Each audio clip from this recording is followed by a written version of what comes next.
Yo, what's up, and welcome to the Sports Talk podcast with Alec Pequignot on Tuesday, June 11th.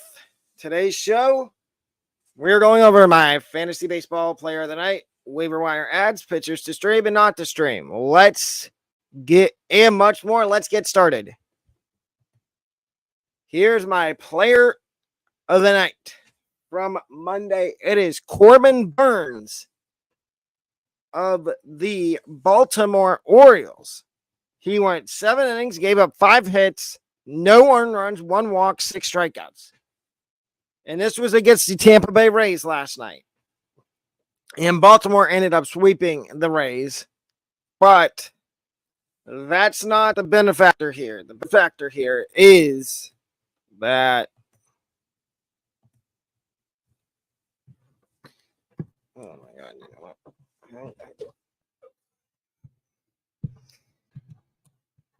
The benefactor here is that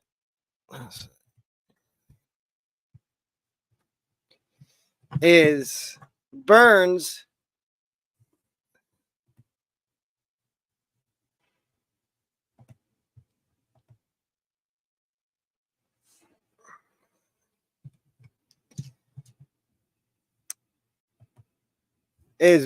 pitched really well against the Rays, and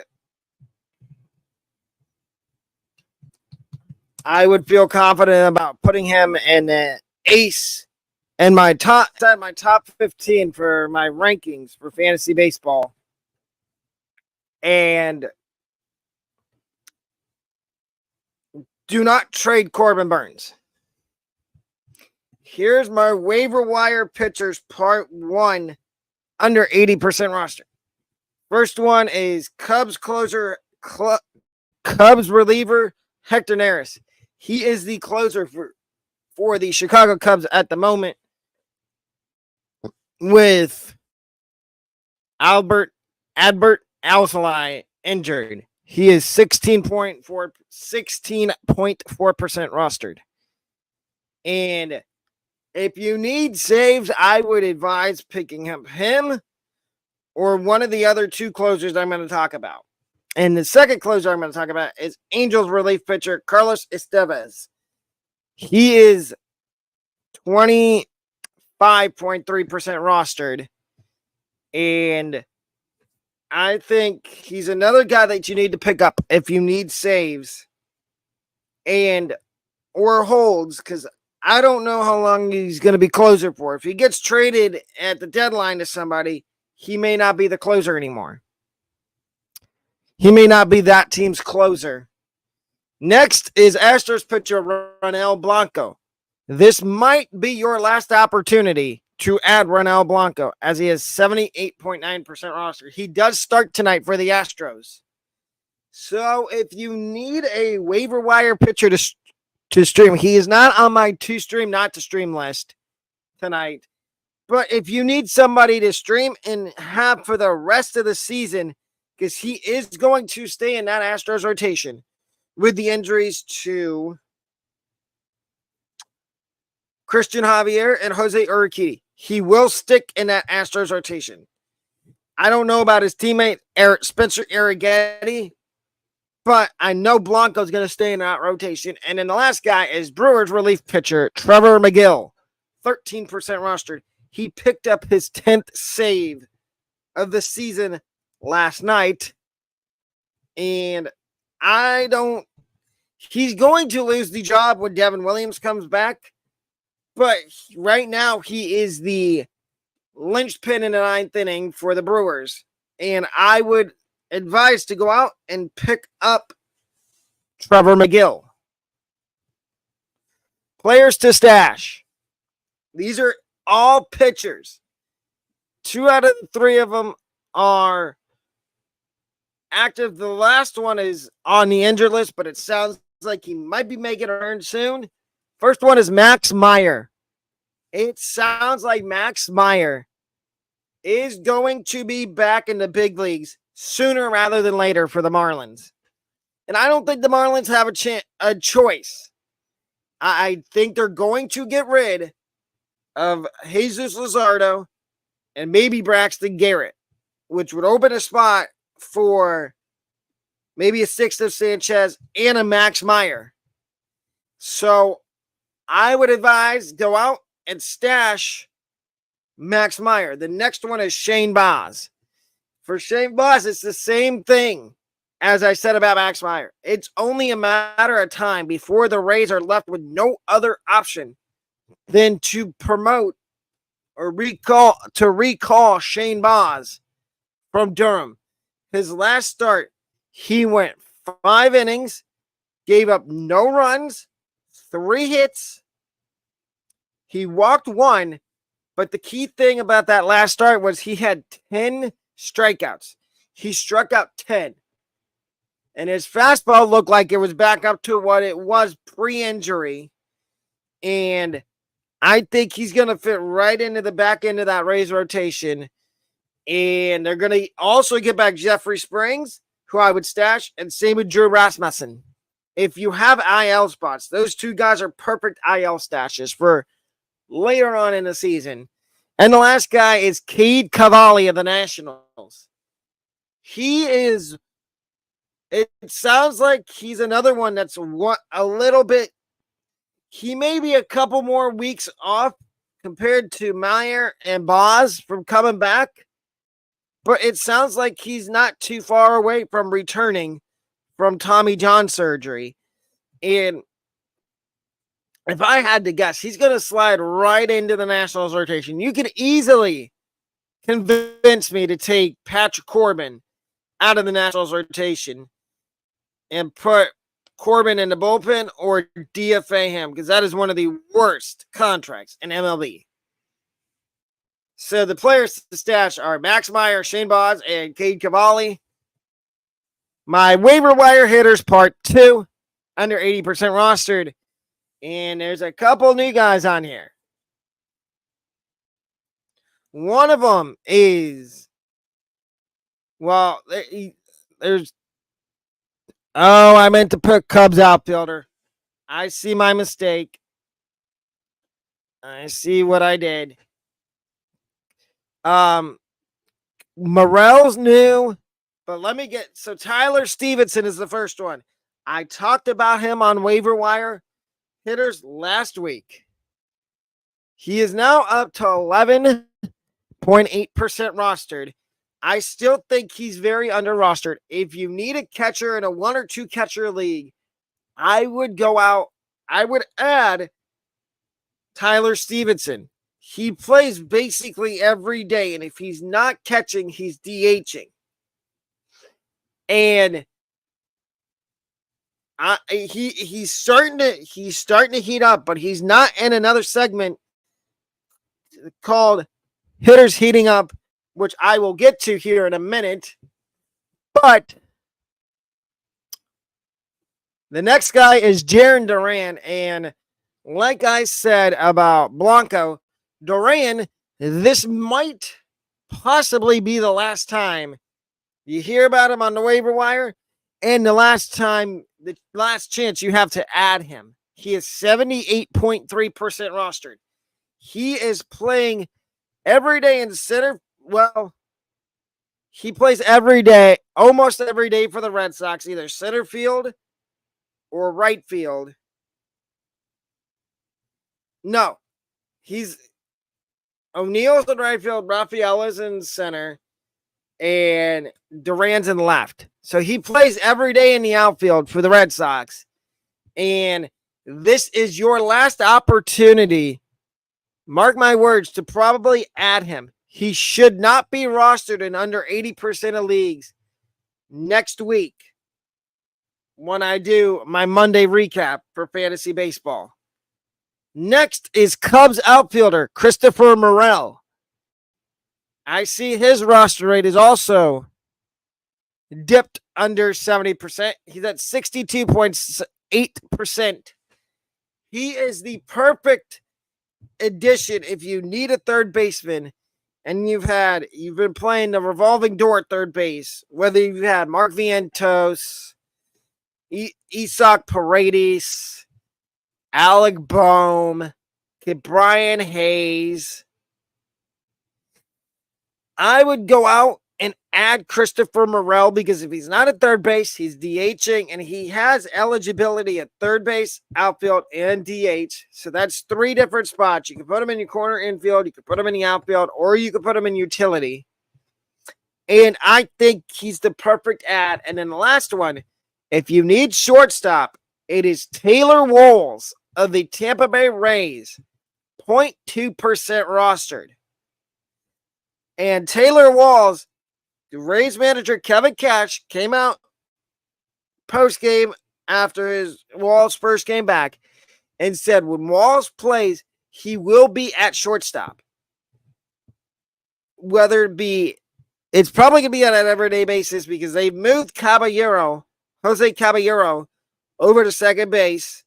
And Caballero's going to play second base, third base, and he'll play shortstop from time to time. And then every so often you might see like a Paredes, a Diaz DHing. But they're still all going to get their at-bats, including Taylor Walls. And I think Taylor Walls is the perfect shortstop to have. He'll hit for average. He'll get you stolen bases. He might pop a few home runs. Hitters heating up. I have 3 guys here that over the last 7 days, going into this week, before yesterday, so last week, we're mashing. The first one, and I guess all it took was me talking about him over and over again on the show for him to start heating up, and that is Randy Arozarena. Last 7 days, hitting 304 average, on base percentage of 533, and an OBP, a slug of 455. He is raking, to say the least, for the Rays right now. And like I said a second ago, I guess it just took a little pep talk on one of my episodes of the Fantasy Baseball Advice Show for Randy Arozarena to start heating up. The next one is outfielder Jarren Duran of the Red Sox. Last 7 days, hitting 321 with a on-base percentage of 429 and a slug of 679.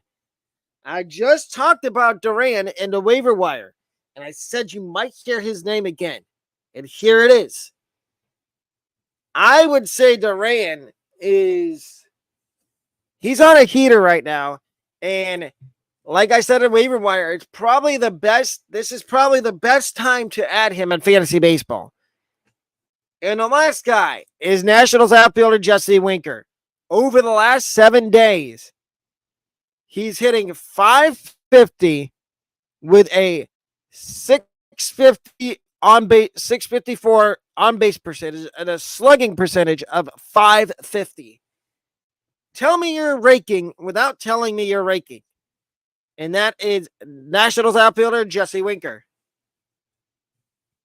Now the drop-o-meter, and I've got 3 guys on here, 2 pitchers and a position player.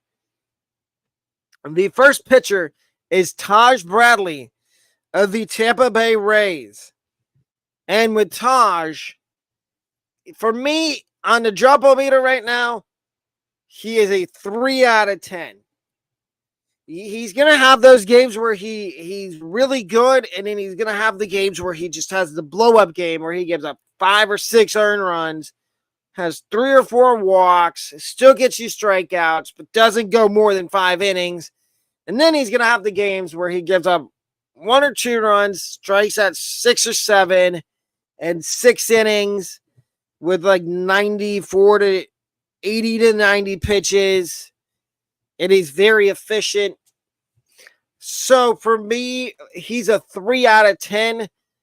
I am not panicking. I am not dropping him yet. Number 2 is JJ Bleday of the Athletics, outfielder. 4 out of 10 for me on the drop-o-meter. Bleday, it seems like he is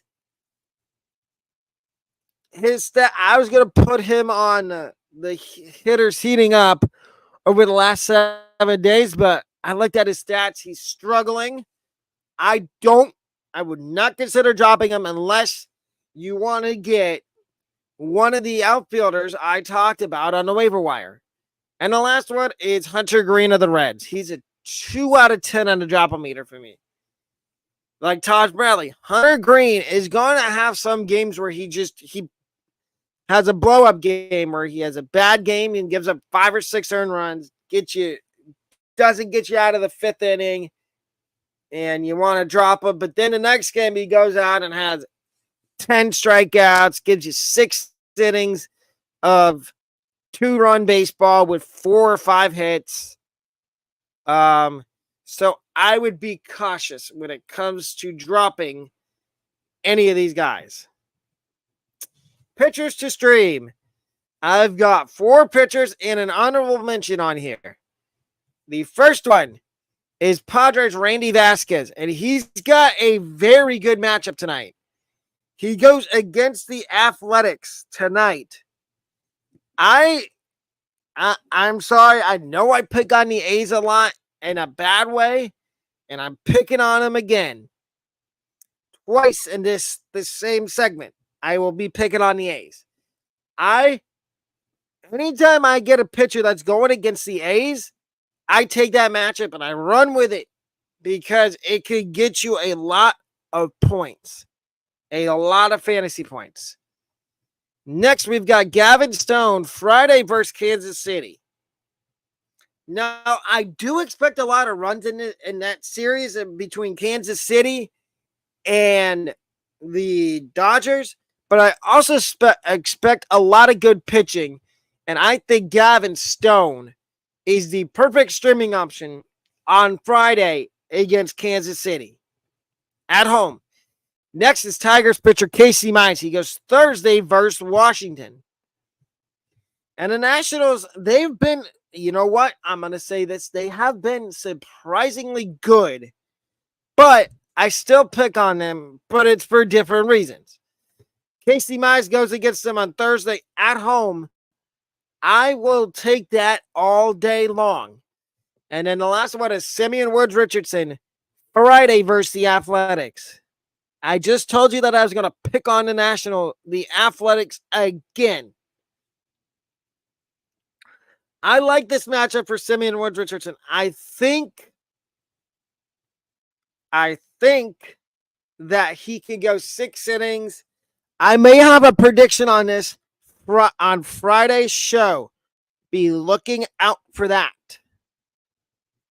And then my honorable mention to stream is National starting pitcher DJ Herz, Friday versus the Marlins. Now I'm picking on the Nationals, but I'm picking on them in a good way. I'm telling you to stream one of their pitchers against a horrible Marlins offense.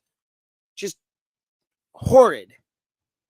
So now we get to the other end of the spectrum, the pitchers to not stream. I've got 4 of those and an honorable mention. And unfortunately, the honorable mention, as you probably can see on the screen, is a Ray. But we start with Brewers starting pitcher Carlos Rodriguez. Starts tonight versus the Blue Jays. At home. I don't like this matchup. I don't know what it is. It's his major league debut. But I don't like the matchup here for Carlos Rodriguez. The Blue Jays have a really potent lineup. Vlad Jr., Bo Bichette, Spencer Horwitz, Danny Jansen, Dalton Varsho, George Springer. I'm probably forgetting somebody else.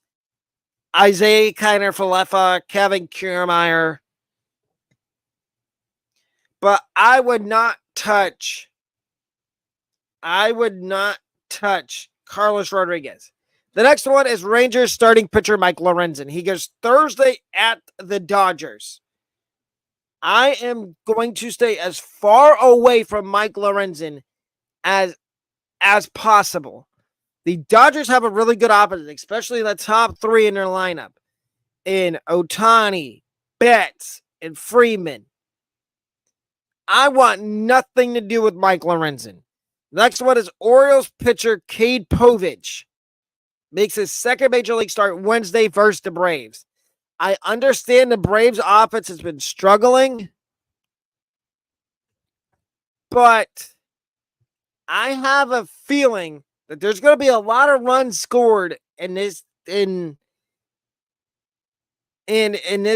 versus the Braves and the Orioles, between the Braves and the Orioles on Wednesday. And I'm going to do the best I can, unless I'm in a situation where I have to, and I mean have to, stream Cade Povich. I am not going to do it. Not going to do it at all. I will stay as far away from that option as I can. Next one is Marlins starting pitcher Ruderi Munoz. Thursday at the Mets. This one is simple. The Mets offense seems to be turning a corner and starting to play better. And